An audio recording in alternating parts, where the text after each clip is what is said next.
Good morning everyone. Hello बच्चों, कैसे हैं आप लोग? And this is Vaikunth Vera from Pearl Education Classes Aurangabad Maharashtra. And today we are with another session of biology chapter 3 Selina ICSE 10th heredity and variation की basics हम लेने वाले हैं। ठीक है, जो भी चैप्टर्स यहाँ पे प्लेलिस्ट में हम बनाए, यहाँ पे जो भी चैप्टर्स की आपको वीडियोस हैं उसके डिस्क्रिप्शन लिंक में आपको डीपीपी दी गई है। डीपीपी का लिंक दिया गया है या वर्कशीट बोल सकते हो आप, प्रैक्टिस पेपर के लिए वो चीजें दिया गया है। आप वहां पे जाकर डाउनलोड कर सकते हो, फ्री कंटेंट है, अवेलेबल है, आप वहां से प्रैक्टिस कर सकते हो। अगर मान लो आपको कुछ डाउट्स आता है, you can comment in the comment section. ठीक है, तो आपको जो भी डाउट्स आता है आप कमेंट सेक्शन में छोड़ सकते हो, तो उसके रिप्लाई आपको मिल जाएगी, उसका सोल्यूशन या जो भी आपको मतलब उसका करेक्ट आंसर है वो चीजें मिल जाएगी। चलो बच्चों, without any delay let start करते हैं। जेनेटिक्स।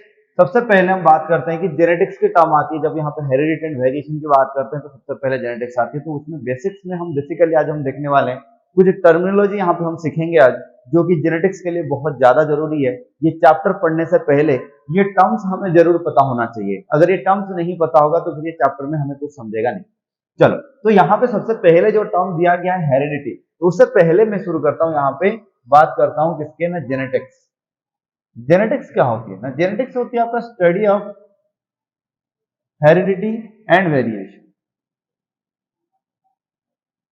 Heredity and variation.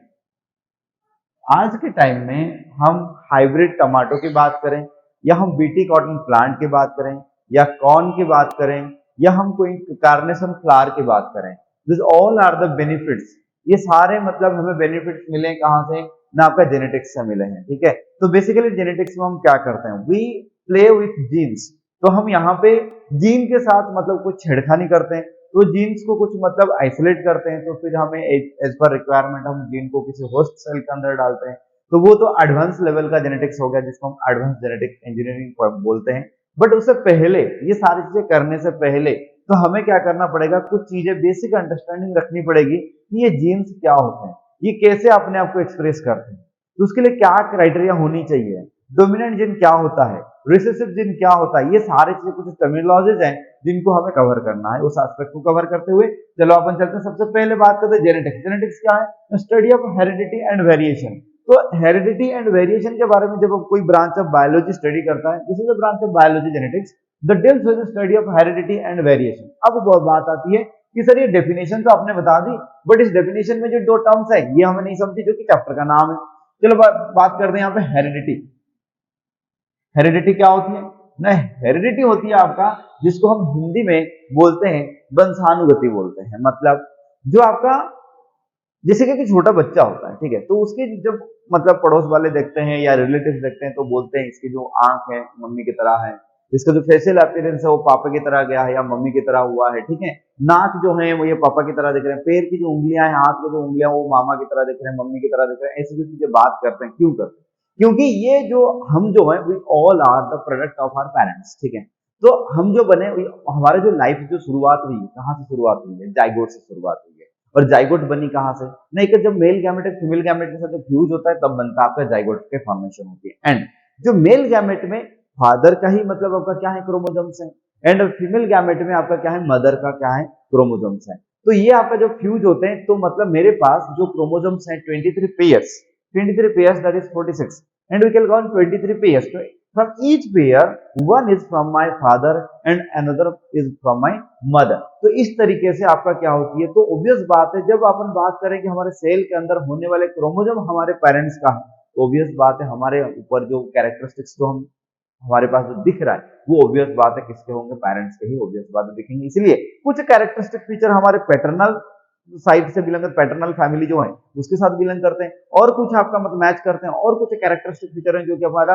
जो मैटरनल फैमिली है, जो मदर के नाना नानी मौसा जो है, जैसे मौसा तो नहीं आएंगे, मौसी आएंगे। ठीक है, मौसी है और आपका जो मामा है, ठीक है, तो इनके साथ नाना नानी इनके साथ मैच करेगा। एंड अगर पैटर्नल साइड की बात करें, पापा हो गए, बुआ हो गए, दादा दादी हो गए, तो इनके साथ भी कुछ मतलब क्या करता है, मैच करता है। क्योंकि ये हम क्या करते हैं, तो हमारे पास जो जीन्स हैं ये इन दोनों फैमिली से ही आया है, जो हमारे पास जो क्रोमोसोम है इन्हीं दोनों फैमिली से आया है, इसलिए हमारा कैरेक्टर इन्हीं दोनों फैमिली के साथ ही मैच करेगा। ठीक है, तो मतलब अगर मान लो फादर का कर्ली हेयर है तो बच्चे के अंदर कर्ली हेयर आ भी सकता है, ठीक है। तो मतलब ये जो कर्ली हेयर कैरेक्टरिस्टिक फीचर है वो पेरेंट्स से कहां तक आती है, ऑफस्प्रिंग में आता है। तो मतलब ऑफस्प्रिंग के पास वो कैरेक्टरिस्टिक फीचर दिखता है जो ऑलरेडी पेरेंट्स के पास होते हैं, ठीक है।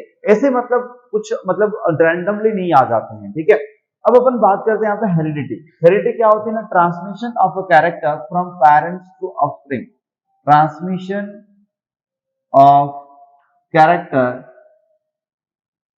कैरेक्टर क्या है, जैसे कि आपका मैंने बोला हेयर का पैटर्न कैसा है, हेयर का कलर क्या है, आईज कलर क्या है, लेंथ ऑफ नोज क्या है, हेयर लोब आपका फ्री है कि अटैच्ड है, ठीक है। आप अपनी टंग को रोल कर सकते हो कि नहीं कर सकते हो, स्किन का कलर क्या होगा, तो ये सारे चीज आपका क्या होता है, कैरेक्टर्स होते हैं, ठीक है। तो transmission of a character from parents to offspring. Offspring कौन है, जैसे कि आप और आपके भाई या बहन जो है, ठीक है, आप दोनों क्या हो, ऑफस्प्रिंग हो, किसके, आपके पेरेंट्स के, ठीक है, जिनको हम प्रोजेनी भी बोलते हैं, ठीक है। These are called as offsprings और these are also called as progeny. मतलब एक जनरेशन से दूसरे जनरेशन में जो आपका कैरेक्टर जो आपका ट्रांसमिट हो रही है उसको अपन क्या बोलेंगे, हेरिडिटी। अब चलते हैं दूसरा टर्म के बारे में, चलते हैं, दैट इज वेरिएशन। अब क्वेश्चन आती है कि सर वेरिएशन क्या होता है, very different difference differences observe among offsprings, जो यहाँ पे प्रोजेनी हो, मतलब जैसे कि आप हो और आपके भाई या बहन है, ठीक है, तो उनके बीच में मतलब एग्जैक्टली सेम नहीं होते हो आप दोनों, ठीक है। ट्विंस हैं तो अलग बात है, लेकिन आप फ्रेटर्नल ट्विंस की बात करें या हम सिबलिंग्स की बात करें, ठीक है, सिबलिंग्स मींस हम प्रोजेनीज की बात करें, ऑफस्प्रिंग्स की बात करें, द डिफरेंसेस जो ऑब्जर्व होते हैं among the offspring is called as variation, ठीक है। तो यहाँ पे अगर हम डिफाइन करने जाएंगे तो वेरिएशन क्या है ना, differences differences observe observe among offsprings, और यहां पर हम ऐसे लिख सकते हैं अमोंग प्रोजेनीज, क्योंकि एक से ज्यादा होगा तभी तो हम यहाँ पे डिफरेंस नजर कर पाएंगे, ठीक है। तो सिंगल में तो डिफरेंस नजर नहीं आएगा, ठीक है। एटलीस्ट दो क्वांटिटी चाहिए हमें कंपेयर करने के लिए, कभी हम चीजें कंपेयर करते हैं तो फिर हमें तो मिनिमम दो क्वांटिटी तो चाहिए ही ना, तो इसीलिए हमने यहाँ पे प्लूरल लिया है, प्रोजेनिस और ऑफस्प्रिंग्स। समझ आ गया। अब चलते हैं कि टर्म जो हमने पहले स्ट्रक्चर ऑफ क्रोमोसोम के अंदर हमने कवर किया है, फिर भी मैं एक बार इसको रिपीट कर देता हूं कि आपका जीन, जीन क्या होता है, जीन आपका क्या होता है, स्पेसिफिक सेगमेंट और स्पेसिफिक फ्रैगमेंट और specific sequence of nucleotide that synthesise एक फंक्शनल प्रोटीन। जीन क्या है ना, स्पेसिफिक सीक्वेंस ऑफ न्यूक्लियोटाइड। बेटा ये न्यूक्लियोटाइड क्या है ये चीजें मैं यहाँ पे नहीं बताने वाला हूँ, ये सारे चीजें स्ट्रक्चर ऑफ क्रोमोसोम के अंदर कवर किया गया है, आपको उस प्लेलिस्ट सेपरेटली क्रिएट कर दिया गया है, तो वहां पे आप जाके इस चैप्टर का अगर वीडियो देखना चाहें तो देख सकते हैं। Specific sequence of nucleotide that codes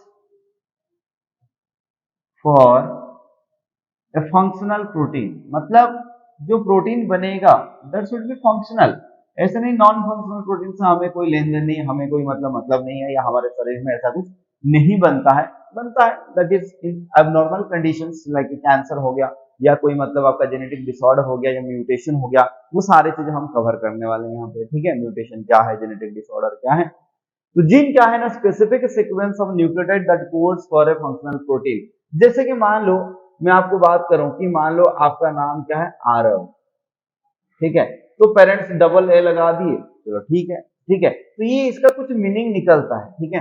अब मान लो मैंने यहाँ पे क्या कर दिया, मैं ये हटा दिया, आर को हटा दिया, तो फिर आपका वो नाम जो है ना मीनिंगफुल कुछ निकल नहीं रहा है, ठीक है। तो ये मतलब ऐसा कुछ नाम है नहीं, ठीक है, तो आपको रिप्रेजेंट नहीं करेगा, अगर होगा भी आपको रिप्रेजेंट नहीं करेगा, तो इसीलिए हमें यहाँ पे देखना क्या है ना, फंक्शनल प्रोटीन, ठीक है। नेक्स्ट हम चलते हैं, एक टर्म यहाँ पे देखेंगे जो हमें बहुत ज्यादा जरूरी है, ठीक है, होमोलोगस क्रोमोसोम। होमोलोगस क्रोमोसोम, अब यहाँ पे सबसे पहले समझते हैं, जैसे मैंने आपको बताया अभी अभी कि हमारे पास 23 pairs of chromosome and in each pair one is from इधर parent, means if one is from your father the other must be from your mother, ठीक है। अब बात ये करते हैं कि अगर मान लो मैंने क्रोमोसोम को कुछ इस तरीके से मैंने एक pair, I am showing here only one pair of chromosome, ये आपका वन पेयर ऑफ क्रोमोसोम है, मान लेते हैं this is the first pair of chromosome, ठीक है। तो फर्स्ट पेयर ऑफ क्रोमोसोम है, ऑब्वियस बात है यहाँ पे दोनों का, अगर हम इन दोनों को होमोलोगस बोल रहे हैं तो ऑब्वियस बात है इनका लेंथ एग्जैक्टली सेम रहेगा। फर्स्ट पेयर ऑफ क्रोमोसोम में बता रहा हूँ, हर कोई पेयर में जो दोनों क्रोमोसोम्स हैं, if this is from your father and this must be from your mother, इन दोनों क्रोमोसोम के लेंथ सेम रहेंगे। एंड खाली लेंथ नहीं, whatever the genetic material is present here, the same gene must be present here. Same नहीं हो सकता है, मतलब आपका डिफरेंट जीन हो सकता है, but that must be coding for the same character. Like if you take an example like a colour of eye, अगर कलर ऑफ आई की बात करूं, ठीक है, तो कलर ऑफ आई आपका अलग अलग टाइप के हैं, जैसे कि आपका ब्लैक आई कलर हो सकता है या आपका ब्राउन आई कलर हो सकता है। बट अगर मान लो ये फादर का आई कलर क्या है ना, ब्लैक है, ठीक है, और मदर का आई कलर क्या था, ब्राउन था, तो यहाँ पे बच्चे के अंदर क्या होगा, ब्राउन वाला जो जीन है वो यहाँ पे इनहेरिट होगा। मतलब हम मेरे पास मान लो मेरे फादर का आई कलर क्या है, ब्लैक है, और मेरा जो आई कलर है क्या है, ब्राउन है, तो मेरे पास जो मतलब आई मदर का जो है ब्राउन है, तो फिर मेरे पास जो आई मतलब आई कलर होने वाला है वो ब्लैक होने वाला है। क्यों ब्लैक होगा, क्योंकि ब्लैक वाला डोमिनेंट होता है ब्राउन के ऊपर। बट अगर मेरे क्रोमोसोम को एनालिसिस हम करें तो उसमें आपको क्या मिलेगा, जो फर्स्ट पेयर ऑफ क्रोमोसोम के ऊपर जो आपका कलर ऑफ आई प्रेजेंट होती है जीन, ठीक है, तो वहां पे जो कलर ऑफ आई के लिए जो मतलब कैरेक्टर के लिए जो जगह है, उसमें दोनों जीन ब्लैक ब्लैक हो सकते हैं, दोनों ब्राउन ब्राउन हो सकता है, एक ब्लैक एक ब्राउन भी हो सकता है। मतलब इसलिए मैंने बोला कि यहाँ पे जो जीन रहेगा सिमिलर या सेम जीन यहाँ पे रहेगा, एग्जैक्टली सेम रहेगा, इसका कोई गारंटी नहीं है, क्योंकि एक फादर से है तो दूसरे मदर से, तो फिर दोनों में सेम रहेगा, इसका कोई गारंटी नहीं है। लेकिन ये बात बिल्कुल गारंटेड है कि यहाँ इस लोकेशन में जो भी मतलब कैरेक्टर के लिए जीन रहेगा, मतलब कलर ऑफ आई के लिए अगर रहेगा, उसके एग्जैक्टली सेम लोकेशन में दूसरे क्रोमोसोम के ऊपर कलर ऑफ आई के लिए जीन रहना पड़ेगा, मतलब रहेगा, तब जाके इन दोनों को हम क्या बोलेंगे, होमोलोगस क्रोमोसोम पेयर बोलेंगे। तो होमो का मतलब क्या होता है, सेम, लोगस मतलब हमने लिया है location, same location, same location क्या ना, सेम लोकेशन में आपको क्या मिलेगा, सिमिलर जीन्स और same genes for a character पाए जाएंगे, तब इन दोनों क्रोमोसोम को आप क्या बोलोगे ना, आपका होमोलोगस पेयर बोलोगे। देखो होता क्या है, जब एक मेल स्पर्म फीमेल ओवम के साथ फ्यूज होता है तो सिंगल न्यूक्लियस बनती है, उसमें क्या होता है ना 46 क्रोमोसोम होते हैं, बट हर जो क्रोमोसोम 46 क्रोमोसोम जो आपके यहाँ पे हैं, उनमें से वो अपने आप पेयर नहीं बनाते हैं, या हम इनको कौन से ऐसे दो को होमोलोगस बोलेंगे ना, जिन दोनों के ऊपर आपका क्या होगा, सिमिलर जीन्स और same genes on the same location for a character होगा, तभी जाके उसको अपन क्या बोलेंगे, होमोलोगस क्रोमोसोम पेयर बोलेंगे। तो होमोलोगस क्रोमोसोम पेयर का डेफिनेशन क्या होती है, if chromosomes have same or similar genes for a character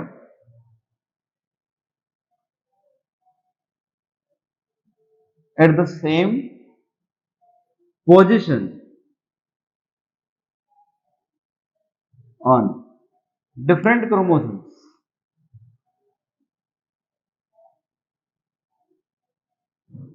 then only we'll call them as homologous chromosome pair। तो अगर इसी हिसाब से हम देखें तो हमारे सेल के अंदर कितने होमोलोगस, अगर मैं मेल की बात करूं तो मेल की बात करूं और मैं फीमेल की बात करूं, यहाँ पे दोनों की डिस्कशन करेंगे। तो मेल में क्या होता है ना, 22 पेयर्स आपका ऑटोजोम्स होते हैं, एंड लास्ट में आपका क्या होती है, एक्स वाई क्रोमोसोम होती है।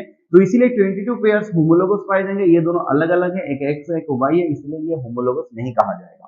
But in case what, in case of female ना 22 पेयर्स ऑटोजोम्स होते हैं प्लस एक्स एक्स होती है, तो ऑब्वियस बात है दोनों सेम है, और ये 22 पेयर्स होमोलोगस है, तो यहाँ पे आ जाएंगे 23 पेयर्स ऑफ होमोलोगस, यहाँ पे 22 पेयर्स ऑफ होमोलोगस। मतलब फीमेल में 23 पेयर्स ऑफ होमोलोगस क्रोमोसोम होते हैं, बट मेल में 22 पेयर्स ऑफ होमोलोगस क्रोमोसोम होते हैं। होमोलोगस का जो और एक टर्म आ जाता है यहाँ पे हेटेरोलोगस, हेटेरोलोगस, हेटेरोलोगस जैसे कि हम यहाँ पे एक्स वाई क्रोमोसोम की बात कर रहे हैं, तो ये दो क्रोमोसोम को हमने पेयर तो बोल रहे हैं, इनको हम सेक्स क्रोमोसोम बोलते हैं, ये एलोजोम्स बोली जाती है। जो हमारे पास 23 पेयर्स ऑफ क्रोमोसोम्स हैं, उनमें से 22 पेयर्स क्या होते हैं, आपके ऑटोजोम्स होते हैं because they never decide the gender, but last जो 23rd वाला जो पेयर है दैट डिसाइड द जेंडर, इसलिए इसको हम एलोजोम भी कहते हैं, इनको हम सेक्स क्रोमोजोम भी कहते हैं। तो सेक्स क्रोमोजोम में एलोजोम जो है 23rd पेयर है, ये फीमेल के केस में दोनों के दोनों क्या है, पेयर के दोनों सेम है, बट मेल के केस में दोनों के दोनों क्या है, डिफरेंट एक्स एंड वाई है। तो जब एक्स एंड वाई है तो इसको अपन क्या बोलेंगे, हेटेरोलोगस क्रोमोजोम बोलेंगे। समझ आ गई होगी आई होप।